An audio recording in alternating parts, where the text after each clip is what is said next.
अस्सलाम वालेकुम दोस्तों, उम्मीद करता हूँ आप सब खैरियत से होंगे। दोस्तों, आज की इस वीडियो में सऊदी अरब की कुछ ज़रूरी और बड़ी खबरें एक बार फिर से मैं आप लोग के साथ में शेयर करने वाला हूँ। तो वीडियो को पूरा ज़रूर देखें ताकि पूरी जानकारी आप लोगों को मिले। आज की इस वीडियो में कई सारी ज़रूरी खबरें हैं और इन खबरों में एक update ministry of human resource की तरफ से आई है, जिसमें उन्होंने वर्करों के अधिकार के बारे में बताया है। तकरीबन 10-11 अधिकार वर्करों के बताए हैं। तो जितने भी सऊदी अरबिया के अंदर काम करने वाले गैर मुल्की वर्कर लोग हैं, उन्हें इन सब अधिकारों के बारे में जानना बहुत ज़रूरी है ताकि वक्त पर आपको मालूम रहे कि आपका क्या राइट है, आपका क्या अधिकार है। तो पहले ये जो 10-11 अधिकार बताए गए हैं वो मैं आप लोग को बता देता हूं, जिसमें सबसे पहले इन्होंने कहा है कि वर्करों का जो भी ऑफिशियल डॉक्यूमेंट होता है, यानी सऊदी अरब के अंदर आप जब काम करते हैं तो आपका जो ऑफिशियल डॉक्यूमेंट है, जैसे आपका इकामा हो गया, आपका पासपोर्ट हो गया, आपका लाइसेंस हो गया, आपका इंश्योरेंस कार्ड हो गया, मेडिकल कार्ड हो गया, तो ये सब चीज़ें आपके पास रहनी चाहिए और ये आपका अधिकार है। इनमें से कोई भी डॉक्यूमेंट कोई दूसरा आदमी, यहाँ तक कि आपका कफील भी अपने पास नहीं रख सकता है। इसके अलावा नंबर 2 पे बताया गया है कि वर्कर को उसका कॉन्ट्रैक्ट साइन करने से पहले उस कॉन्ट्रैक्ट को पढ़ने का अधिकार है, यानी कोई भी आपको बिना पढ़े उस कॉन्ट्रैक्ट पर साइन नहीं करवा सकता है। इसी के साथ में उस कॉन्ट्रैक्ट की एक कॉपी भी आपके पास होनी चाहिए। ये भी आपका हक है, ये भी आपका अधिकार है। इसके अलावा तीसरे नंबर पे बताया गया है कि आपका जो भी ऑफिशियल डॉक्यूमेंट है, जैसे इकामा हो गया, इसके अलावा जो इंश्योरेंस हो गया, लाइसेंस हो गया, और भी दूसरे जितने भी डॉक्यूमेंट होते हैं सऊदी अरबिया के अंदर रहकर काम करने के लिए, इन सब को रिन्यू करने के लिए, इसको बनाने के लिए आपकी सैलरी से पैसा नहीं काटा जाएगा। जो भी खर्च होगा ये आपकी कंपनी, आपका स्पॉन्सर, आपका कफील पे करेगा। इसके अलावा चौथे नंबर पे बताया गया है कि वर्कर का ये अधिकार है कि अगर जो चीज कॉन्ट्रैक्ट में लिखी हुई है उससे वर्कर सहमत नहीं है तो कोई फोर्स नहीं कर सकता है कि उस कॉन्ट्रैक्ट पर वर्कर साइन कर दे। ये भी आपका अधिकार है। अगर आपके मर्जी के मुताबिक उस कॉन्ट्रैक्ट में चीजें नहीं लिखी हुई हैं तो आप अगर साइन नहीं करना चाहते हैं तो आप मत करें, ये भी आपका एक अधिकार है। इसके अलावा 5वें नंबर पे बताया गया है कि किसी भी वर्कर के साथ कोई भी कंपनी, कोई भी स्पॉन्सर अमानवीय व्यवहार नहीं कर सकता है। उसके साथ मानवीय व्यवहार करना, यानी उसके साथ में किसी तरह की बदसलूकी नहीं होनी चाहिए, बदअखलाकी नहीं होनी चाहिए। तो ये भी वर्कर का अधिकार है कि उसके साथ में अच्छे से पेश आया जाए। इसके अलावा 6ठे नंबर पे बताया गया है कि वर्कर की मर्जी के बिना वर्कर अपने कफील को छोड़कर दूसरे कफील के पास काम नहीं कर सकता है। अगर उसकी कंपनी, उसका कफील उसको बोलता है कि आप जाके यहाँ पर काम करो, इस पर अगर वर्कर राजी नहीं है तो कोई भी इस चीज़ के लिए ज़बरदस्ती नहीं कर सकता है। इसके अलावा अगला अधिकार बताया गया है कि वर्कर को उसकी सैलरी टाइम पर मिलनी चाहिए।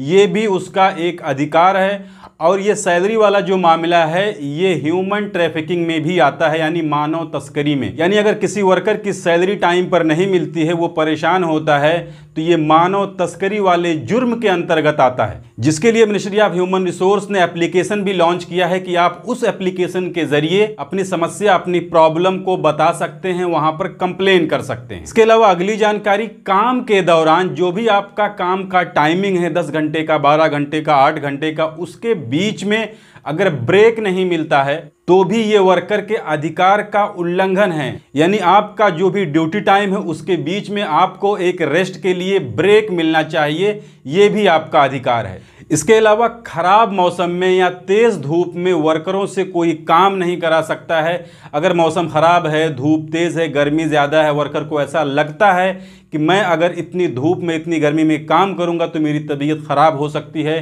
तो ये भी वर्कर का अधिकार है कि वो उस काम से मना कर दे।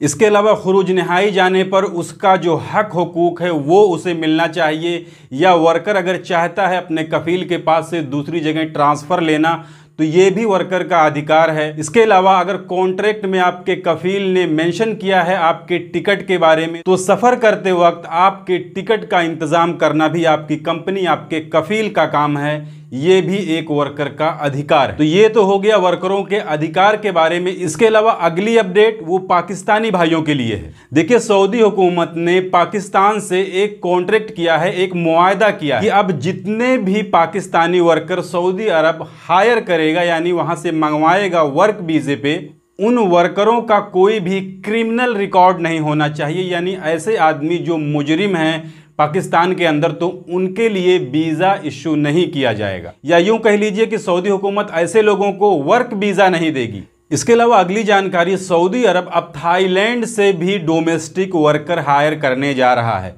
जैसे हाउस ड्राइवर हो गए, खद्दामा हो गए, आमिल मजरा हो गए, यानी जो भी डोमेस्टिक वर्कर होते हैं, घरेलू वर्कर, तो ऐसे वर्करों को अब थाईलैंड से भी सऊदी अरब मंगवाने जा रहा है। इसके अलावा एक सवाल जवाजात से पूछा गया था जिसमें कहा गया था कि किसी भी कमर्शियल विजिट वीज़े को एम्प्लॉयमेंट वीज़े में यानी इकामे में तब्दील किया जा सकता है या नहीं किया जा सकता। तो ये सवाल जवाजात से अक्सर पूछा जाता है कि जिस तरह से दुबई के अंदर, अरब इमारात के अंदर लोग विजिट वीज़ा ले करके जाते हैं, फिर वहाँ पर काम तलाश करके अपने वीज़े को एम्प्लॉयमेंट वीज़े में तब्दील करा लेते हैं, तो क्या सऊदी अरब के अंदर भी इस तरह का कोई निज़ाम है, कोई सिस्टम है? तो यहाँ पर सऊदी अरब के अंदर जवाजात का कहना है कि सऊदी अरब के अंदर इस तरह का कोई निज़ाम नहीं है। अगर कोई विजिट वीज़े पर आया है तो उसका वीज़ा ख़त्म होने से पहले उसे सऊदी अरब से वापस जाना पड़ेगा। किसी भी तरह का विजिट वीज़ा एम्प्लॉयमेंट वीज़े में तब्दील नहीं हो सकता है। इसके अलावा एक जानकारी, रियाद पुलिस ने 3 सऊदी शहरियों को गिरफ्तार किया है। ये लोग तकरीबन 40 गाड़ियाँ चुरा चुके थे। उन गाड़ियों का जो नंबर प्लेट है वो दूसरी गाड़ियों पर लगा करके उससे और भी दूसरे तरह के जुर्म को अंजाम देते थे, और चोरी की हुई गाड़ियों के जो पार्ट्स होते हैं, जो पुर्जे होते हैं, उसको ये लोग बेच दिया करते थे। इसके अलावा एक अपडेट इंडिया से है। देखिए, इंडिया में आज एक ही दिन में 2 अलग अलग जगहों से और मंकी पॉक्स के केस की तस्दीक की गई है। यानी इससे पहले तकरीबन 3 या 4 केस इंडिया में पाए जा चुके थे, लेकिन आज एक ही दिन में 2 केस और पाए गए हैं। एक केस केरला के अंदर और दूसरा दिल्ली के अंदर। तो ये थी सऊदी अरब और इंडिया की कुछ ज़रूरी अपडेट। उम्मीद करता हूँ जानकारी अच्छी लगी होगी। अगर जानकारी अच्छी लगी है तो वीडियो को लाइक कर दीजिए। चैनल को अगर अभी तक आपने सब्सक्राइब नहीं किया है तो चैनल को सब्सक्राइब करके बेल आइकन को प्रेस करके ऑल पे ज़रूर सिलेक्ट कर लीजिए, ताकि हमारे आने वाली और भी दूसरी नई वीडियो की नोटिफिकेशन आपको मिले। क्योंकि सऊदी अरब के अंदर काम कर रहे गैर मुल्कियों से जुड़ी जितनी भी ज़रूरी खबरें होती हैं वो मैं डेली अपने इस चैनल पर वीडियो के जरिए लाते रहता हूँ। इसके अलावा अगर किसी का कोई सवाल है, कुछ पूछना चाहता है, तो इसी वीडियो के डिस्क्रिप्शन में मेरे इंस्टाग्राम ID का लिंक दिया हुआ है, तो वहां पर भी मुझे फॉलो करके मुझसे बात कर सकता है। इसके अलावा कमेंट सेक्शन में कमेंट कर सकता है। तो आज की इस वीडियो में बस इतना ही था। मिलते हैं फिर अगली वीडियो में, तब तक के लिए इजाज़त दीजिए। खुदा हाफिज़।